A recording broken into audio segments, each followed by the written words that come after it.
தேவவாணி நற்செய்தி பணி இயக்கம் வழங்கும் சிகரம் தொடும் புறாக்கள் நிகழ்ச்சிக்கு உங்களை அன்புடன் வரவேற்கிறோம். இந்நிகழ்ச்சி சரீரத்திலும் ஆத்மாவிலும் உங்களுக்கு பலன் தரும், சிகரங்களை தொட உதவும். வாருங்கள், நிகழ்ச்சிக்குள்ள போகலாம்.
பிரியமானவர்களே, வேதமறிவோம் பகுதியில் நாம் வேத புத்தகத்தில் சொல்லப்பட்டிருக்கும் மிருகங்கள், பறவைகள், தாவரங்கள், இடங்கள் ஆகியவை பற்றி குறிப்புகளை பார்த்து வருகிறோம். இந்த நாளில் காட்டு புஷ்பம் குறித்து பார்க்க இருக்கிறோம். இந்தியா காட்டு மலர்களின் பொக்கிஷமாக இருக்கிறது. இந்தியாவில் மலர்ச்செடி வகைகள் சுமார் 18,000 கண்டறியப்பட்டிருக்கிறது. மனிதர்களின் தலையிடுதல் இல்லாமல் தானாக காட்டில் வளரும் செடிகளில் மலரும் மலர்கள் காட்டு மலர்கள். காட்டு மலர்கள் தரை முழுவதும் மலர்ந்திருந்தால் நம் மனதிற்கு தானாக அமைதியும் மகிழ்ச்சியும் வரும். வெளிநாட்டில் மட்டுமல்ல, நம் நாட்டிலும் மிக அழகான மலர்கள் அதிகம் உள்ளன. விதவிதமான நிலப்பரப்புகள் உள்ள இந்தியாவில் அதற்கேற்ப மலர்கள் இருக்கின்றன. பூச்சிகளை கவர்ந்திழுக்க விதவிதமான வடிவங்களிலும் வண்ணங்களிலும் காட்டு மலர்களின் இதழ்கள் மென்மையாக இருக்கின்றது. இயற்கையில் மலர்கள் அதிகம் பூக்களை உற்பத்தி செய்ய மகரந்த சேர்க்கைக்காக எறும்புகள், தேனீக்கள், பட்டாம்பூச்சிகள், வண்டுகள், பூச்சிகள், பறவைகள், வௌவால்கள் மற்றும் பிற விலங்குகளை பயன்படுத்துகின்றன. சில மலர்கள் காற்றை பயன்படுத்துகின்றன. சில மலர்கள் சில பூச்சி வகைகளை கவர்கின்றன. சில மலர்கள் சுய மகரந்த சேர்க்கை செய்பவை. காட்டு புஷ்பத்தின் சிறப்புகள் அதிகம். அதில் முக்கியமாக கோழி முட்டையின் மஞ்சள் கரு பொன்னிற மஞ்சளாக இருப்பதற்காக மேரிகோல்டு மலர்கள் கோழிகளுக்கு கொடுக்கப்படுகிறது. ஆரோக்கியமான உணவாக கருதப்படும் தேனீக்களால் சேகரிக்கப்படும் தேன் தேனீக்கள் சேகரித்த மலர்களை பொறுத்து பெயரிடப்படுகிறது. காட்டு மலர்கள் மூலிகை தேநீராகவும் தயாரிக்கப்படுகிறது. காட்டு மலர்கள் பல முக்கிய உணவுகளையும் நறுமணப் பொருட்களையும் அளிக்கின்றன. இன்றைய மருந்து தயாரிப்பு பயன்பாட்டில் 10% இக்காட்டு மலர் செடிகளில் இருந்து எடுக்கப்பட்டவை. வேத புத்தகத்தில் காட்டு புஷ்பம் என்ற பதம் 2 முறை புதிய ஏற்பாட்டில் பயன்படுத்தப்பட்டுள்ளது. புஷ்பம் என்ற பதம் 24 முறை பழைய ஏற்பாட்டில் பயன்படுத்தப்பட்டுள்ளது. தாவீது அரசன் மனுஷனுடைய நாட்கள் புல்லுக்கு ஒப்பாயிருக்கிறது, வெளியின் புஷ்பத்தை போல் பூக்கிறான் என்று சங்கீதம் 103:15 குறிப்பிடுகிறார். நமது இரட்சகர் இயேசு கிறிஸ்து மத்தேயு 6 அதிகாரம் 28-29 வசனங்களில் உடைக்காகவும் நீங்கள் கவலைப்படுகிறதென்ன? காட்டு புஷ்பங்கள் எப்படி வளருகிறது என்று கவனித்து பாருங்கள். அவைகள் உழைக்கிறதுமில்லை, நூற்கிறதுமில்லை. என்றாலும் சாலமோன் முதலாய் தன் சர்வ மகிமையிலும் அவைகளில் ஒன்றை போலாகிலும் உடுத்தி இருந்ததில்லை என்று உங்களுக்கு சொல்லுகிறேன் என்றார். சாலமோன் அரசனின் காலம் இஸ்ரவேல் தேசத்திற்கு ஒரு பொற்காலம். செல்வ செழிப்பில் இருந்த சாலமோன் அரசன் கூட இக்காட்டு மலர்களைப் போல உடுத்துவில்லை. சிருஷ்டிகர்த்தா இக்காட்டு மலர்களை மிக நேர்த்தியாக உடுத்துவிக்கிறார். காட்டு மலர்களை உடுத்துவித்த ஆண்டவர் நம்மையும் உடுத்துவிப்பார். அல்லேலூயா. மலைகளை பள்ளத்தாக்குகளை அலங்கரிக்க ஆண்டவர் ஒவ்வொரு நாளும் அதிகாலையில் எல்லா வகையான பூக்களையும் மலரச் செய்கிறார். காற்றில் அவைகள் அசைகிறது, ஓசையில்லாமல் சாந்தமாக நடனமாடுகிறது போன்ற அழகான காட்சி எல்லாரையும் ஈர்க்கும். மலரும் இடங்களை தங்கள் நறுமணத்தால் நிரப்புகின்ற இப்பூக்களை அலங்கரிக்கிற கர்த்தர் நம்மையும் இரட்சிப்பினால் அலங்கரிப்பார். சாந்த குணமுள்ளவர்களை இரட்சிப்பினால் அலங்கரிப்பார் என்று சங்கீதம் 149 4ஆம் வசனத்தில் காண்கிறோம். 1 பேதுரு 3ஆம் அதிகாரம் 4ஆம் வசனத்தில் அழியாத அலங்கரிப்பாய் இருக்கிற சாந்தமும் அமைதலும் உள்ள ஆவியாகிய இருதயத்தில் மறைந்திருக்கிற குணமே உங்களுக்கு அலங்காரமாயிருக்க கடவது, அதுவே தேவனுடைய பார்வையில் விலையேற பெற்றது என்று காண்கிறோம். ஆண்டவர் நமக்கு விலையேற பெற்ற அழியாத அலங்காரமாயிருக்கிற சாந்தமும் அமைதலும் உள்ள ஆவியாகிய இருதயத்தில் மறைந்திருக்கிற குணத்தை தந்து அலங்கரிப்பாராக. ஆமென். பிரியமானவர்களே, என்னுடைய பெயர் டெனிசா டேவிட்சன். நான் ஒரு சைக்கியாட்ரிஸ்ட், ஆக்லாண்ட், நியூசிலாண்ட்லேருந்து பேசுகிறேன். இன்றைக்கி நம்ம என்ன பார்க்க போகிறோன்னா, அடல்ட்ஸ்க்கு, பெரியவங்களுக்கு ஆங்ஸைட்டி அப்படிங்கிறது வரும்போது அது என்ன மாதிரி நம்ம உடம்புல அதை நம்ம இருக்கும், அது என்ன மாதிரி நம்ம மனசில் இருக்கும், எப்படியெல்லாம் நம்மளை அஃபெக்ட் பண்ணலாம், அதுக்கு ஒரு சில காரியங்களாவது என்ன பண்ணலாங்கிறத இன்றைக்கி பார்ப்போம். இப்போது ஆங்ஸைட்டி, மனக்கலக்கம், மன கவலைகள், இது இல்லாத வாழ்க்கை கிடையாது இல்லையா? ஆனால் இது தொடர்ந்து நமக்கு ஒரு 6 மாதம் அதுக்கு மேலே இருக்குது அப்படின்னா அது ஆங்ஸைட்டி டிஸார்டர்னு டயக்னோஸ் பண்ணலாம். இப்போது ஆங்ஸைட்டி இருக்கும்போது நம்மளுடைய உடம்பு அது எப்படி பாதிக்கும்? பல விதமாக பாதிக்கலாம். உடம்புல நம்மளுடைய ஹார்ட் பீட் ரொம்ப ஃபாஸ்ட் ஆகிற மாதிரி நமக்கு தோணலாம். நம்முடைய மசில்ஸ் ரொம்ப டென்ஸாக இருக்க மாதிரி இருக்கும், டைட்டாக. அது கொஞ்ச நேரத்தில் நமக்கு ரொம்ப அப்படியே டயர்டாகவும் ஆயிரும். நம்ம ஏதாவது இது கான்சென்ட்ரேட் பண்ணணும் அப்படின்னு நினைக்கும் போது நம்ம மைண்ட் பிளாங்க் ஆயிடலாம். சிலருக்கு ஆங்ஸைட்டி இருக்கும்போது ஷேக்ஸ் வரும், ட்ரெமர்ஸ் வரும். சிலர் ரொம்ப ஸ்வெட் பண்ணுவாங்க. சிலர் குளிர மாதிரி இருக்கும், இல்லைன்னா உடம்பெல்லாம் சூடாகிற மாதிரி இருக்கும். சிலருக்கு படுக்க போகும்போது மனசில் ரொம்ப தாட்ஸ் ஓடிக்கிட்டே இருக்கும். இது இப்படி ஆகுமா, இது அப்படி ஆகுமா, நாளைக்கு இப்படி இருக்க போகுதா, நாளைக்கு அப்படி இருக்க போதா, எனக்கு பணம் இருக்க போதா, எனக்கு இவங்க என்ன சொல்லுவாங்க, எக்ஸாமில் பாஸ் ஆயிடுவேனா, வேலை கிடைக்குமா, இந்த மாதிரி நிறைய தாட்ஸ் ஓடிக்கிட்டே இருக்கலாம். இப்படி மனசில் தாட்ஸ் ஓடிக்கிட்டே இருக்கும்போது தூக்கம் வர்றது கஷ்டம். தூங்கினாலும் அந்த ஸ்லீப் ரெஸ்ட்ஃபுல்லாக இருக்கிறது கஷ்டம். அடிக்கடி தூக்கத்தில் நம்ம எழும்பி திரும்பவும் அந்த தாட்ஸ்குள்ளே போக வாய்ப்பு இருக்குது. ஸோ இப்போ ஆங்ஸைட்டி இவ்வளோ இருக்கும்போது நம்ம அதுக்கு என்ன பண்ணலாம்? உங்களுக்கு கொஞ்சமாக ஆங்ஸைட்டி வரும்போதே சில டெக்னிக்ஸ் நீங்கள் யூஸ் பண்ணிங்கன்னா அதை அப்படியே காமாக்கிடலாம். கண்டிப்பாக ஆங்ஸைட்டிக்கு ஒரு காரணம், பெரிய காரணம் இருக்கும்போது அந்த காரணத்தை அட்ரெஸ் பண்ணுறது ரொம்ப முக்கியம். ஸோ இந்த டெக்னிக்ஸ் நான் இப்போ உங்களுக்கு சொல்கிறத ட்ரை பண்ணி பாருங்கள். இதுக்கு மேலேயும் ஆங்ஸைட்டி இருக்குன்னா கண்டிப்பாக ஒரு தெரப்பிஸ்டையோ ஒரு டாக்டரையோ பார்த்து அதுக்கு ஹெல்ப் நீங்கள் எடுத்துக்கொள்ளுங்க. ஒரு டெக்னிக் ப்ரீதிங். இப்போ ஆங்ஸைட்டி இருக்கும்போது நம்ம ப்ரீதிங்கை காம் பண்ணணும்னா நம்ம மெதுவாக மூக்கில் வழியாக சுவாசம் உள்ளே எடுக்கணும். எடுக்கும்போது நம்ம செஸ்ட்டு விரிவாகிறதுக்கு பதிலாக நம்மளுடைய வயிறு முன்னால் வர்ற மாதிரி ப்ரீத் பண்ணணும். அது பேர் அப்டாமினல் ப்ரீதிங். இப்போ மூக்கிலோடைய உள்ள சுவாசம் எடுக்கும்போது அதை ஒரு 4 செகண்டுக்கு அப்படியே பிடிச்சிருங்க. பிடிச்சிட்டு மெதுவாக வெளியே சுவாசம் விடும்போது அதை வாயிலோடி விடுங்க. பார்த்தீங்கன்னா என் கையை வயிற்றில் வச்சு காட்டுறதுக்காக வச்சுருக்கிறேன். Breathe in through your nose. மெதுவாக மூக்கிலோடி சுவாசம் எடுக்கணும்.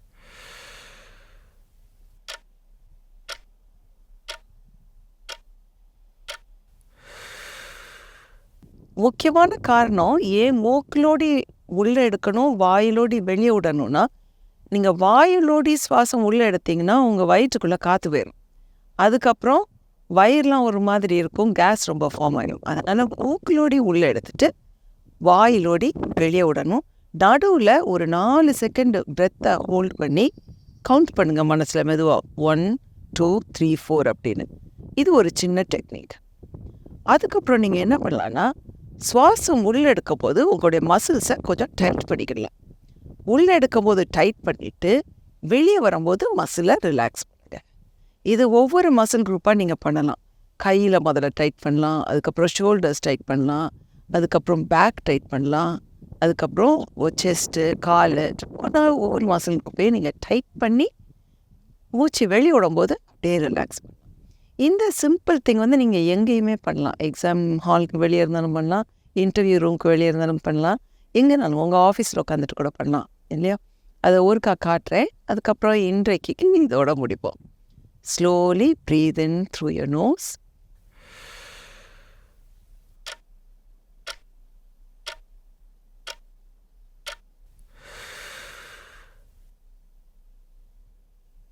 இந்த மாதிரி ஒரு 3 தடவை நீங்கள் பண்ணிவிட்டு உங்களை கிரவுண்ட் பண்ணுறதுக்கு சுற்றி என்னெல்லாம் சவுண்ட்ஸ் இருக்குதுன்னு ஒரு 3 சவுண்ட் பாருங்கள்.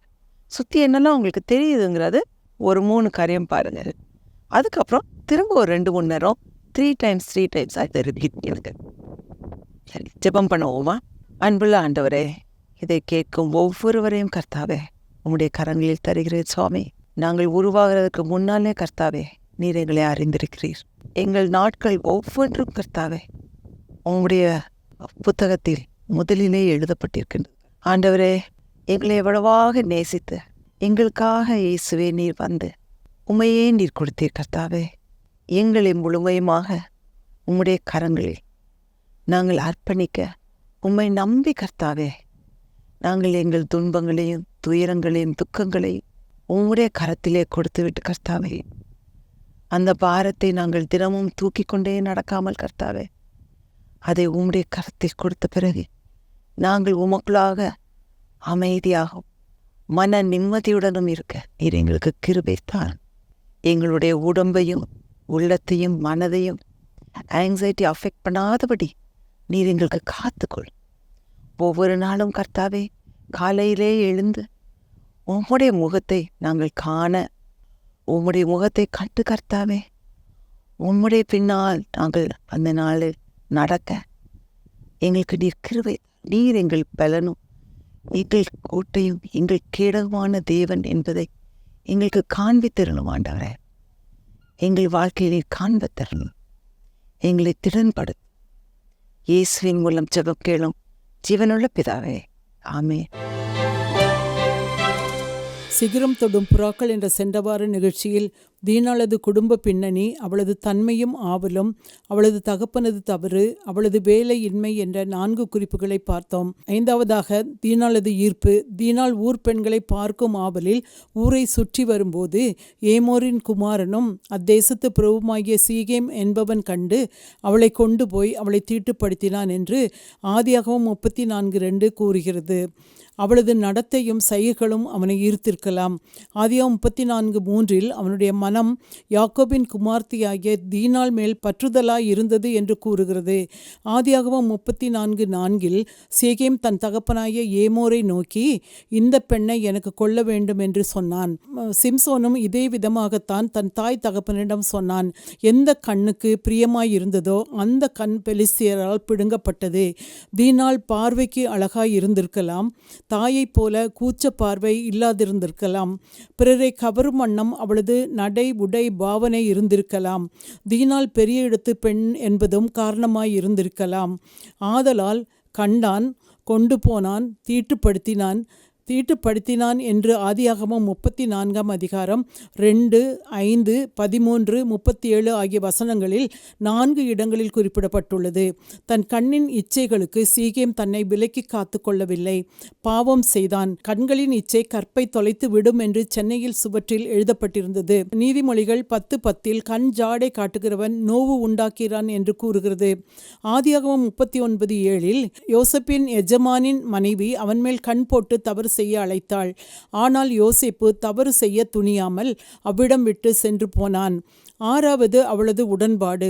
ஏற்கனவே நாம் கேட்டது போல கண்டான், கொண்டு சென்றான், தீட்டுப்படுத்தினான் என்று சொல்லப்பட்டிருக்கிறதை பார்த்தால் இதில் தீனாளுக்கு உடன்பாடு இருந்திருக்க வேண்டும். வலுக்கட்டாயப்படுத்தப்பட்டதாக குறிப்பிடப்படவில்லை. வலுக்கட்டாயப்படுத்தப்பட்டால் பெண்கள் உதவிக்காக கதறுவார்கள். தீனாளை கண்டதும் சீகேம் நடந்த விதம் மிகவும் இழிவானது. தேவன் மனிதரை ஆணும் பெண்ணுமாக படைத்தபோது பலவித உணர்ச்சிகள் உள்ளவர்களாகவே உருவாக்கியுள்ளார். ஒவ்வொருவருடைய உள்ளத்திலும் உடலிலும் உணர்ச்சி அலைகள் பொங்கி எழத்தான் செய்யும். எந்த ஒரு காரியத்திலும் சரியாக அல்லது தவறாக பயன்படுத்தப்படுதல் உண்டு என்பது போன்று ஆண் பெண் உறவிலும் இரு வகையுண்டு. மனிதனின் பாலுணர்வுகளை நிறைவு செய்ய திருமணம், குடும்பம் என்ற அமைப்புகளை தேவனே ஏற்படுத்தினார்.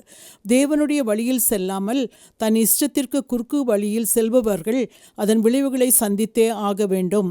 காதலுக்கும் காம இச்சைக்கும் வேறுபாடு தெரியாது, புரியாது. பலர் காதல் என்ற பெயரில் காம இச்சையில் விழுந்து போகின்றனர். திருமணத்திற்கு முன் உடல் உறவு கொள்வது மிக தவறான விஷயம். உண்மையான காதல் வாழ்க்கை முழுவதும் ஒருவரிடம் ஒருவர் ஒப்புக்கொடுக்கும் தன்மையுடையதால் திருமணத்திற்காக இரு உள்ளங்களும் காத்திருக்கும். 2 சாமுவேல் 13:1-30 வரை வாசித்து பாருங்கள். காதல் என்று நம்பி தங்கள் கற்பை இழந்தவர்கள் அநேகர். ஏமாந்து போகாதீர்கள் என்பதை 2 சாமுவேல் 13 பார்த்தோம். இது திருமணமாகாத ஊர் சுற்ற விரும்பும் வாலிப பெண்களுக்கு ஒரு எச்சரிக்கையாக இருக்கட்டும். சிநேகிதிகளுடன் சென்று தங்கள் கற்பை இழந்தவர்களும் உண்டு. அதுபோல் சிம்சோனை ஏமாற்றிய துரோகம் செய்த தெலீலாக்களும் உண்டு. அதனை நியாயாதிபதிகள் 16:4-21 கூறுகிறது. செல்லக்கூடாத இடத்திற்கு சென்று செய்யக்கூடாததற்கு உடன்பட்டு வேண்டாத வியாதிகளை வாங்கி கொண்டு வருவோரும் உண்டு. ஜெபத்துடன் வாழ்க்கை துணையை தெரிந்தெடுப்பது சிறந்தது. ஒரு வீட்டு தோட்டத்தில் பப்பாளி மரம் வளர்ந்து கொண்டிருந்தது. அந்த வீட்டு பையனுக்கு பப்பாளி பழம் சாப்பிட ஆசை. மரத்தில் ஒரு மொட்டு உண்டானது, சாப்பிடலாமா கூடாது. மலர்ந்தது, சாப்பிடலாமா கூடாது. சிறு பிஞ்சி உண்டானது, சாப்பிடலாமா கூடாது. பிஞ்சு காயானது, சாப்பிடலாமா கூடாது. காய் பழுத்து ஆரஞ்சு நிற பழமானது, இப்பொழுது சாப்பிடலாம். தேவன் அனுமதிக்கும் வரை காத்திருந்து வாழ்க்கை துணையுடன் திருமண உறவை அனுபவிப்பதே முறையானது. யாரையாவது விரும்பினீர்களேயானால் உங்களது சரீரம் கரைப்படாதவாறு காத்துக்கொள்வதில் கவனமாயிருங்கள். திருமண உறவு சரியானது, அசுத்தம் இல்லாதது, கனமுள்ளது என்று தேவன் கூறுகிறார். எபிரேயர் 13:4 விவாகம் யாவருக்குள்ளும் கனமுள்ளதாயும் விவாக மஞ்சம் அசூசிப்படாததாயும் இருப்பதாக என்று கூறுகிறது. உலகம் பாலியல் பாவத்திற்கான சோதனைகளை மிக அதிகம். இப்பாவத்திற்கு அடித்தளமாக அமைவது இச்சையான பார்வை. இதை இறுதிய விபச்சாரம் என்று இயேசு கூறியுள்ளார். மத்தேயு 5:28 ஒரு ஸ்திரீயை இச்சையோடு பார்க்கிற எவனும் தன் இருதயத்தில் அவளோடு விபச்சாரம் செய்தாயிற்று. இச்சை உள்ளத்தில் எழுவதாக உணர்ந்தால் உடனடியாக பார்வையை வேறு இடத்திற்கு திருப்பிக் கொள்வது பாவத்திலிருந்து தப்பித்து கொள்ள ஒரு வழியாகும். சிந்தனையும் வேறு பக்கம் திருப்பி ஆண்டவரை நோக்கி ஜெபிக்க துதிக்க அச்சூழ்நிலையிலிருந்து நமக்கு வெற்றி கிடைக்கும். எந்த பாவத்திற்கும் சாத்தானிற்கும் எதிர்த்து நிற்க வேண்டும். ஆனால் பாலியல் பாவத்தை விட்டு ஓடி போக வேண்டும். 2 தீமோத்தேயு 2:22 சோதனையில் விழுந்து விடாதிருக்க விழித்திருந்து ஜெபிக்க வேண்டும் என்று கூறுகிறது. மத்தேயு 26:40-41 பின்பு அவர் சீசரிடத்தில் வந்து அவர்கள் நித்திரை பண்ணுகிறதை கண்டு பேதுருவை நோக்கி, நீங்கள் 1 மணி நேரமாவது என்னோட கூட விழித்திருக்க கூடாதா? நீங்கள் சோதனைக்கு உட்படாதபடிக்கு விழித்திருந்து ஜெபம் பண்ணுங்கள். ஆவி உற்சாகம் உள்ளதுதான், மாமிசமும் பலவீனமானது என்றார். தேவன் நம்மை காண்கிறார், அறிந்திருக்கிறார். நம் சிந்தனைகளும் அவருக்கு தெரியும் என்பதை உணர்ந்து வாழ வேண்டும். சங்கீதம் 139:1-14 நம்மை நாம் சோதித்தறிந்து தவறுகளை திருத்திக் கொண்டு தேவனுடைய பிரசன்னத்தில் வாழ வேண்டும். புலம்பல் 3:40 நாம் நம்முடைய வழிகளை சோதித்து ஆராய்ந்து கர்த்தரிடத்தில் திரும்ப கடவோம் என்றும் 1 கொரிந்தியர் 11:31-32 நம்மை நாமே நிதானித்து அறிந்தால் நாம் நியாயம் தீர்க்கப்படும். நாம் நியாயம் தீர்க்கப்படும்போது உலகத்தோட ஆக்கினைக்குள்ளாக தீர்க்கப்படாதபடிக்கு கர்த்தராலே சிட்சிக்கப்படுகிறோம் என்று கூறுகிறது. பண்டைய இஸ்ரவேலரிடையே கற்பழிப்பு என்பது கொடூரமானது. மேலும் அச்செயல் தங்கள் குலத்திற்கும் நாட்டிற்கும் அவமானத்தை கொண்டு வரும் செயல் என்ற நம்பிக்கையும் இருந்தது. இது ஒரு மதிக்கேடான காரியம் என்று நியாயாதிபதிகள் 19:24 பின்பகுதி கூறுகிறது. 2 சாமுவேல் 13 தாவீதின் குமாரனாகிய அப்சலோமுக்கு தாமார் என்றும் பேருள்ள சௌந்தரியமுள்ள ஒரு சகோதரி இருந்தாள். அவள் மேல் தாவீதின் குமாரன் அம்னோன் மோகம் கொண்டு ஏக்கம் கொண்டு வியாதிப்பட்டான். அம்னோனுக்கு யோனதாப் என்னும் சிநேகிதன் இருந்தான். அவன் மகா தந்திரவாதி. அவன் ஆலோசனைப்படி அம்னோன் தன் தகப்பன் தாவீதிடம் தன் சகோதரி தாமார் பணியாரம் செய்து தனக்கு தரும்படி கேட்டான். அவள் செய்து அவனிடம் எடுத்து சென்றபோது தன்னுடன் உறவு கொள்ளும்படி அம்னோன் கேட்டான்.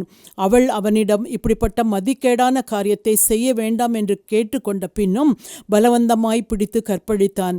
மதி கெட்டவனை பற்றி 2 சாமுவேல் 3:33 ராஜா அப்னேருக்காக புலம்பி, மதி கெட்டவன் சாகிறது போல அப்னேர் செத்து போனானே என்று தாவீது ராஜா அழுததாக பார்க்கிறோம். யோவாப், அபிசாய், ஆசகேல் மூவரும் தாவீதின் சகோதரியான செரியாளின் குமாரர்கள். தாவீதின் தளபதி யோவாப்பின் இடத்தை அப்னேர் எடுத்துக்கொள்வானோ என்று எண்ணி ஆசகேல் அப்னேரை பின்தொடரும்படி சொன்னான்.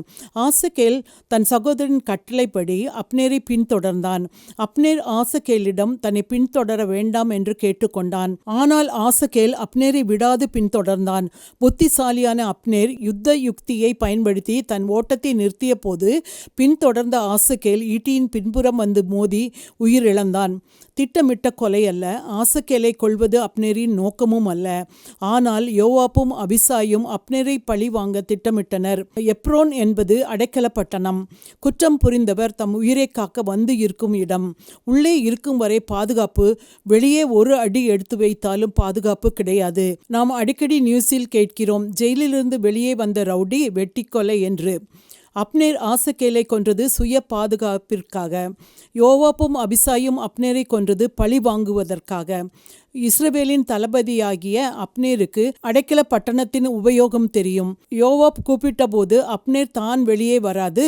யோவாப் அபிசாயை உள்ளே அழைத்து பேசியிருந்தால் அப்னேரை கொண்டிருக்க முடியாது. அடைக்கல பட்டணத்தின் வாசலில் கொல்லப்பட்டான். ஆதலால் தான் தாவீது மதி கெட்டவன் சாகிறது போல செத்து போனானே என்று புலம்பி அழுகிறார். 2 சாமுவேல் 3:34 உன் கைகள் கட்டப்படவும் இல்லை, உன் கால்களில் விலங்கு போடப்படவும் இல்லை, துஷ்டர் கையில் மடிகிறது போல மடிந்தாயே என்று கூறி அழுதான். நாம் எல்லோருக்கும் அடைக்கல பட்டணம் கர்த்தராகிய இயேசு கிறிஸ்து. அவருக்குள் நித்திய வாழ்வு உண்டு, பாதுகாப்பு உண்டு என்பதை அறிந்தும் தங்கள் வாழ்க்கையை அவருக்குள் கொண்டு செல்லாதவர்கள் மதி கெட்டவர்கள். தவறு என்று தெரிந்தும் குடிப்பது, புகைப்பது, விபச்சாரம், கொலை, கொள்ளை, போதை போன்ற காரியங்களில் ஈடுபடுவோர் மதி கெட்டவர்கள். கண் ஜாடை காட்டுவோரும் நடை உடை பாவனைகளில் பிறரை ஈர்ப்போரும் மதி கெட்டவர்கள். அவர்களது செய்கை நடத்தை அவர்களை பாவத்திற்குட்படுத்தும், வாழ்க்கையை வீணடித்து போடும். பின் அழுது பிரயோஜனமில்லை. சென்ற வாரம் 4 குறிப்புகளையும் இந்த நாளிலே தீனாளது ஈர்ப்பு மற்றும் அவளது உடன்பாடு ஆகிய 2 குறிப்புகளையும் குறித்து அறிந்தோம். தொடர்ச்சி வருகிற வாரம் வியாழன் அன்று நம்பிக்கை டிவியில் இரவு 8 மணிக்கு. நாம் ஜெபிப்போம். அன்பின் ஆண்டவரே, இந்த நாளிலே தீனாலை குறித்து மேலும் 2 குறிப்புகளை அறிந்து கொள்ள உதவி செய்ததற்காய் நன்றி செலுத்துகிறோம். பிறரை ஈர்க்கும் வண்ணம் எங்களது நடை உடை பாவனை இல்லாதவாறு காத்து கொள்ளுங்கப்பா. ஆண்களோடு பழக நேர்ந்தால் அவர்களது எதிர்பார்ப்புக்கு உடன்படாதவாறு வாலிப பெண்கள் தங்களை காத்து கொள்ள தேவரீர் கிருபை செய்வீராக. ஆண்டவராகிய நீர் இந்த விஷயத்திலே பெண்களுக்கு உறுதுணையாய் இருந்து உமது நாமத்தை மகிமைப்படுத்தும். இயேசுவின் மூலம் ஜெபம் கேளும் பிதாவே, ஆமேன். விஸ்வவாணி என்பது இந்தியாவில் அறியப்படாத இடங்களில் நற்செய்தியை அறிவித்து தாழ்ந்து கிடக்கும் சமுதாய மக்கள் சமுதாயத்தில் உயர்ந்த நிலையை அடைவதற்கான அனைத்து கட்டமைப்புகளையும் ஏற்படுத்தி தரும் ஓர் மக்கள் இயக்கம். குடி, விபச்சாரம் என மனிதர்களை அழித்தொழிக்கும் பாவங்களிலிருந்து அவர்கள் நிலையான விடுதலையை பெற்றுக்கொள்வதற்கான வழிமுறைகளை அறிவித்து, கல்வி அறிவு புகட்டி, கைத்தொழில்களை கற்பித்து, சமுதாயத்தின் சக மனிதர்களைப் போல அவர்களும் தலை நிமிர்ந்து வாழ வழி செய்யும் ஓர் அன்பின் ஐக்கியம். ஒரு கிராமத்தை பொறுப்படுத்து மாதந்தோறும் 4000 ரூபாய் அன்பின் ஈகையாக கொடுப்பதின் மூலம் ஓர் சமுதாயம் நம் கண்முன்னே மலர்வதை நீங்கள் பார்க்க முடியும். அவர்கள் ஆராதிக்கவும் தங்கள் சமுதாய மறுமலர்ச்சிக்கான திட்டங்களை தீட்டவும் ஓர் ஆராதனை கூடத்தை ஏற்படுத்தி தருவதற்கு எங்களை நீங்கள் தொடர்பு கொள்ளலாம். சிறுவர்களுக்கான கல்வி செலவை ஒவ்வொரு மாதமும் ரூபாய் 1500 கொடுப்பதின் மூலம் பொறுப்பெடுக்கலாம். இந்திய தேசத்தின் வலிமையான கிராமங்களை உருவாக்க, அடிமைத்தனங்கள் இல்லாத சமுதாயத்தை கட்டமைக்க அன்பின் இதயங்களாக நாம் ஒன்று சேர்ந்து உழைப்போம். ஆண்டவர் உங்களை ஆசீர்வதிக்கட்டும். கூடுதல் தகவல்களுக்கும் அன்பின் தொடர்புகளுக்கும் நீங்கள் தொடர்பு கொள்ள வேண்டிய தொலைபேசி எண்கள் திரையில் காண்பிக்கப்படுகின்றன. உங்கள் அன்பின் ஈகைகளை ஆன்லைன் பரிவர்த்தனை மூலம் செலுத்த வங்கி கணக்கு எண்களும் கீழே தரப்படுகின்றன. பிரத்யேகமாக தரப்பட்டிருக்கும் QR கோடையும் நீங்கள் ஸ்கேன் பண்ணிக் கொள்ளலாம். உங்கள் ஜெபங்களாலும் ஈகைகளாலும் இந்தியாவை ஆசீர்வதிக்கும் உங்களை ஆண்டவர் அளவில்லாமல் ஆசீர்வதிப்பாராக.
உங்களுக்கு ஆசீர்வாதமாக இருந்திருக்கும் என்று கர்த்தருக்குள் நம்புகிறோம்.